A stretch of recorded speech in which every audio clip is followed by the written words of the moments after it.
சிறந்த fitness tracker எது? வணக்கம். உடற்பயிற்சி டிராக்கர் வாங்கணும்னு இருக்கா? எந்த மாடல் சிறந்ததுன்னு குழப்பமா இருக்கா? வாங்க சில முக்கியமான மாடல்களை பத்தி பார்க்கலாம். இதய துடிப்பு துல்லியமா இருக்கணும்னா இது பெஸ்ட். கூகுள் வசதிகளோட வருது, ஆனா ஜிபிஎஸ் சரியா வேலை செய்யாது. இது ரொம்பவும் வசதியா இருக்கும். பேட்டரி லைஃப் நல்லா இருக்கு, ஆனா இதுல ஜிபிஎஸ் கிடையாது. இதுல நிறைய உடற்பயிற்சி முறைகள் இருக்கு. பேட்டரி ரொம்ப நாளைக்கு வரும். ஜிபிஎஸ் வசதியும் இருக்கு, ஆனா சில வசதிகள் எல்லா இடத்திலையும் கிடைக்காது. பெரிய டிஸ்ப்ளே, அலெக்சா வசதியோட வருது. பேட்டரி லைஃப் ஓகே, ஆனா ஸ்ட்ராப் சில நேரம் கழண்டுக்கும்.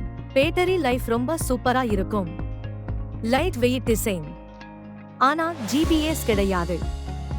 சில வசதிகள் குறைவா இருக்கும். உங்க தேவைக்கு ஏத்த மாதிரி டிராக்கரை தேர்ந்தெடுங்க. இதய துடிப்பு முக்கியம்னா ஃபிட்பிட் சார்ஜ் 6. பேட்டரி லைஃப் முக்கியம்னா சியோமி அல்லது ஹூவாய். Budget முக்கியம்னா Amazfit. சிம்பிளா வேணும்னா கார்மின். உங்களுக்கு வேற ஏதாவது சந்தேகம் இருந்தா கேளுங்க.